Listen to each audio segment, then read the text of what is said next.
In the 3rd year of the reign of Jehoiakim, one of the most remarkable stories in the Bible begins. A young Jewish prince is torn from Jerusalem and taken as a prisoner to Babylon. But God had a greater plan: to transform Daniel into the man who would interpret the most mysterious dreams of kings, survive a den of hungry lions, and receive visions that would reveal the fate of world empires until the end of time. Why are his prophecies so precise that even today they leave skeptics speechless? Come and discover how the revelations given to Daniel are unfolding now, right before our eyes. Daniel and the young Hebrews in the court of Nebuchadnezzar. In the 3rd year of the reign of Jehoiakim, king of Judah, Nebuchadnezzar, king of Babylon, came to Jerusalem and besieged it. Daniel 1:1. This dramatic event would forever change the fate of the Jewish people. The walls of the holy city, which had long protected the chosen people, could not withstand the power of the Babylonian Empire, and the Lord delivered into his hand Jehoiakim, king of Judah, and some of the articles of the house of God. Daniel chapter 1:2. Among the treasures taken to Babylon were not only the sacred vessels of the temple, but something even more precious: the young nobles of Judah. The king commanded Ashpenaz, the chief of his eunuchs, to bring some of the children of Israel, of the royal family, and of the nobles. Daniel 1:3. The king sought young men in whom there was no defect, of good appearance, instructed in all wisdom, endowed with knowledge, and skillful in understanding, and who were able to stand in the king's palace. Daniel chapter 1:4. Among these chosen youths were 4 who would stand out: Daniel, Hananiah, Mishael, and Azariah. Daniel chapter 1:6. These Hebrew youths were immediately immersed in a program of acculturation. The chief of the eunuchs gave them new names: to Daniel, Belteshazzar; to Hananiah, Shadrach; to Mishael, Meshach; and to Azariah, Abednego. Daniel chapter 7. The king also assigned them a daily portion of the king's delicacies and the wine which he drank. Daniel 1:5. But here arose the first test of faith. Daniel, however, purposed in his heart that he would not defile himself with the portion of the king's delicacies, nor with the wine which he drank. Daniel 1:8. With wisdom he asked the chief of the eunuchs to allow him not to defile himself. Daniel 1:8. Now God had brought Daniel into favor and goodwill with the chief of the eunuchs. Daniel chapter 9. However, the official was fearful. "I'm afraid of my lord the king, who has appointed your food and drink. For why should he see your faces, looking worse than the young men who are your age?"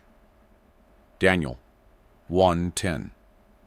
Daniel then proposed a test. "Please test your servants for 10 days, and let them give us vegetables to eat and water to drink.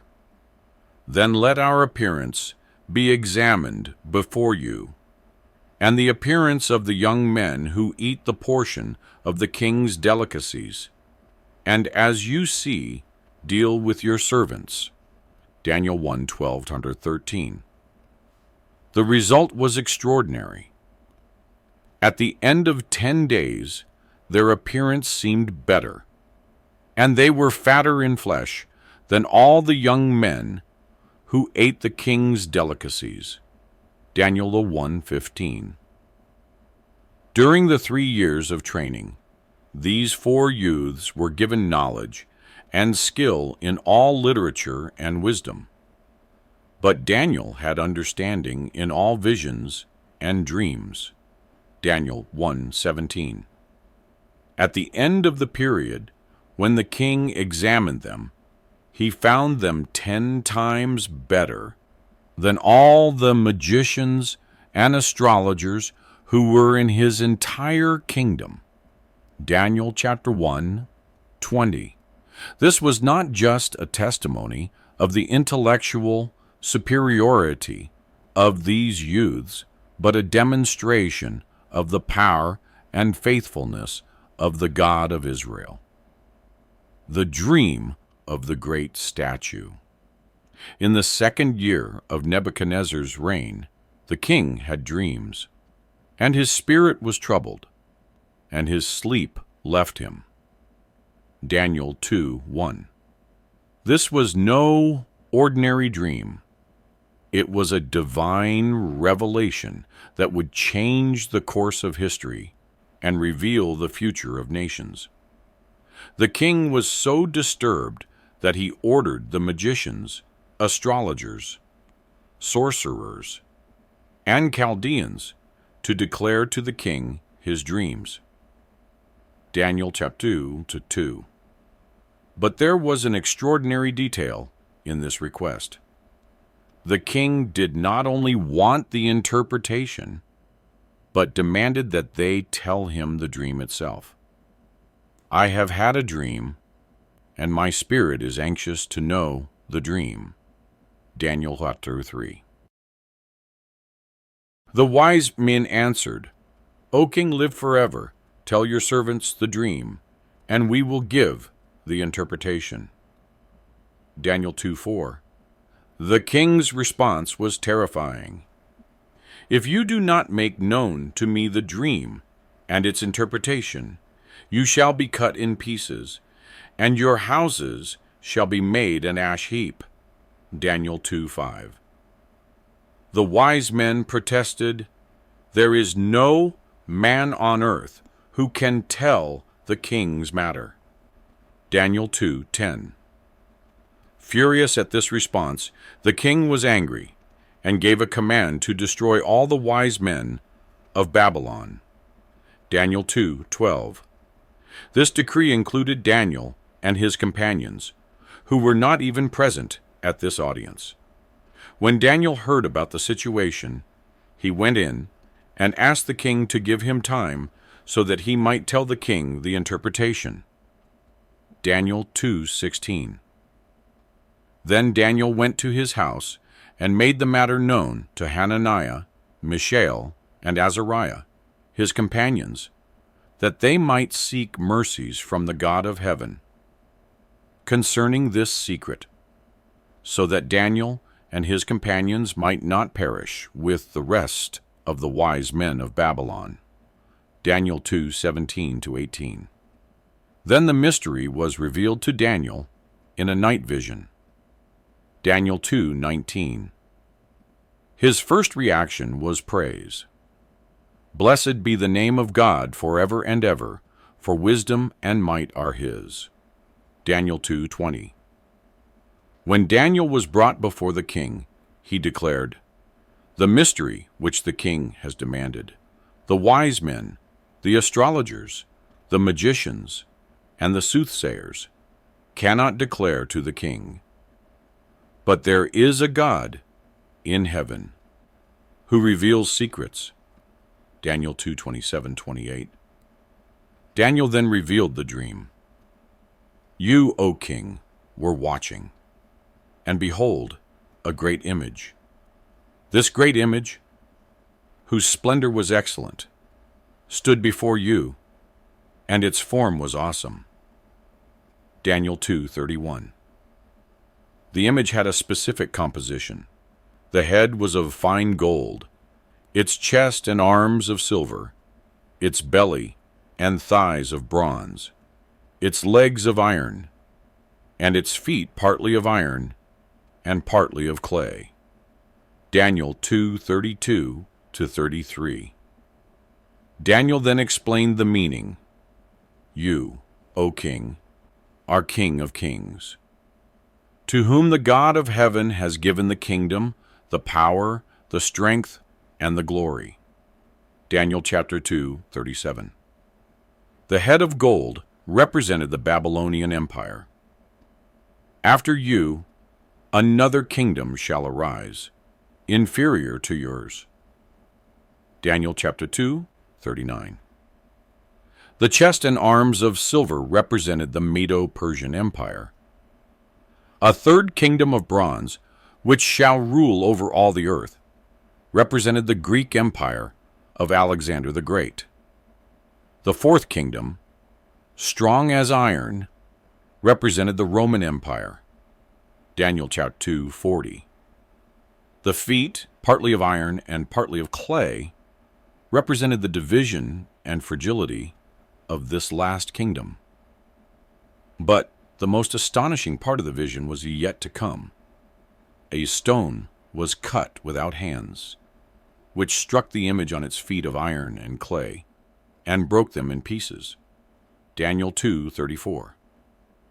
This stone, which became a great mountain that filled the whole earth, represented the kingdom of God, which would be established and never be destroyed. Daniel 2:35.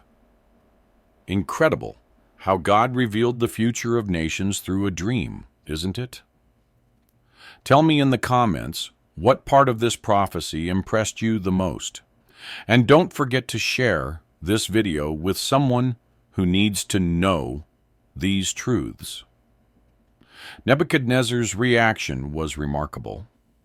He fell on his face and worshipped Daniel, and commanded that an offering and incense be offered to him. Daniel 2:46. The king declared, "Truly, your God is the God of gods, the Lord of kings, and a revealer of secrets." Daniel 2:47. As a result, the king promoted Daniel, gave him many great gifts, and made him ruler over the entire province of Babylon and chief administrator over all the wise men of Babylon. Daniel 2:48.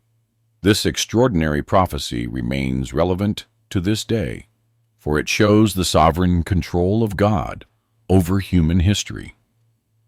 While earthly kingdoms rise and fall, the kingdom of God remains forever. The fiery furnace. King Nebuchadnezzar made an image of gold, whose height was 60 cubits, and its width 6 cubits. He set it up in the plain of Dura, in the province of Babylon. Daniel 3:1. This monumental statue, approximately 27 meters tall, was a symbol of the king's pride and power. Then King Nebuchadnezzar sent to gather the satraps, administrators, governors, counselors, treasurers, judges, magistrates, and all the officials of the provinces. Daniel chapter 2. They were commanded to fall down and worship the image of gold that the king had set up. Daniel chapter 3:5. Anyone who refused to worship the statue would be thrown into a burning fiery furnace. Daniel 3:6. Shadrach, Meshach, and Abednego, 3 of Daniel's companions, refused to worship the image. They stood firm in their faith and answered the king, "O Nebuchadnezzar, we have no need to answer you in this matter. If that is the case, our God, whom we serve, is able to deliver us from the burning fiery furnace, and he will deliver us from your hand, O king." Daniel 3:16-17. These 3 young men knew that God was able to save them, but they also understood that even if God chose not to deliver them, they would not bow to the king's image. "But if not, let it be known to you, O king, that we do not serve your gods, nor will we worship the gold image which you have set up." Daniel 3:18. Nebuchadnezzar's fury was uncontrollable. He commanded that the furnace be heated 7 times more than it was usually heated. Daniel 3:19. The 3 men were bound and thrown into the furnace, which was so hot that the soldiers who threw them in were killed by the flames. Daniel 3:20-22. But to the king's amazement, as he looked into the furnace, he saw 4 men walking in the fire, unharmed, and the 4th man was like the Son of God. Daniel 3:25. Nebuchadnezzar called them out of the furnace, and when they came out, they were unharmed. Their clothes were not burned, nor was there the smell of fire on them. Daniel chapter 3:27. Nebuchadnezzar declared, "Blessed be the God of Shadrach, Meshach, and Abednego, who sent his angel and delivered his servants who trusted in him." Daniel chapter 3:28. He then promoted them to even greater positions in the kingdom.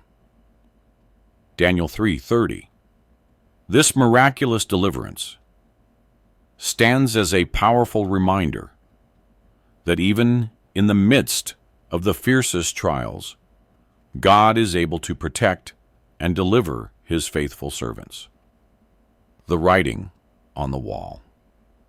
Belshazzar, the king of Babylon, held a great feast for 1,000 of his lords, and drank wine in the presence of the 1,000. Daniel chapter 5:1. During this feast, they brought the golden and silver vessels that had been taken from the temple in Jerusalem. They drank wine from them and praised the gods of gold, silver, bronze, iron, wood, and stone. Daniel chapter 5:2-4. In the midst of the revelry, a hand appeared and wrote on the wall. The king's countenance changed, and his thoughts troubled him. Daniel 5:5-6. He called for all of the wise men of Babylon to interpret the writing, but none could. Daniel 5:7-8. Then the queen, the mother of Belshazzar, reminded him of Daniel. Daniel 5:10-12. Daniel was brought before the king, and when he read the writing on the wall, he declared, "Mene, Mene, Tekel, Upharsin." Daniel 5:25. The interpretation was sobering. God has numbered your kingdom and finished it. Daniel chapter 5:26. You have been weighed in the balances and found wanting. Daniel 5:27. Your kingdom has been divided and given to the Medes and Persians. Daniel 5:28. That very night Belshazzar was killed, and Darius the Mede took over the kingdom. Daniel 5:30-31. Tienno. This event demonstrates that God is in control of the rise and fall of empires. When a nation turns its back on God and mocks his holy vessels, it will face judgment. It also teaches us that God is faithful to reveal his will, even through mysterious means. The lion's den. Daniel continued to prosper under the reign of Darius the Mede. Darius appointed 120 satraps to rule throughout the kingdom, and over them 3 governors, of whom Daniel was one. Daniel 6:1-2. Daniel distinguished himself above the other governors because an excellent spirit was in him. Daniel 6:3. This made the other officials jealous, and they sought to find fault with Daniel. But they could find no charge or fault, because he was faithful, and no error or fault was found in him. Daniel 6:4. The conspirators then tricked King Darius into signing a decree that anyone who prayed to any god or man except the king for 30 days would be thrown into the lion's den. Daniel 6, 7-9.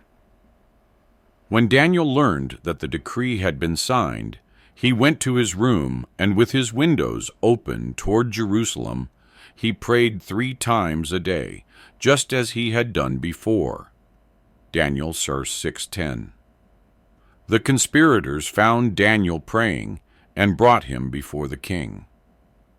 Darius was greatly distressed because he liked Daniel and did not want to see him harmed.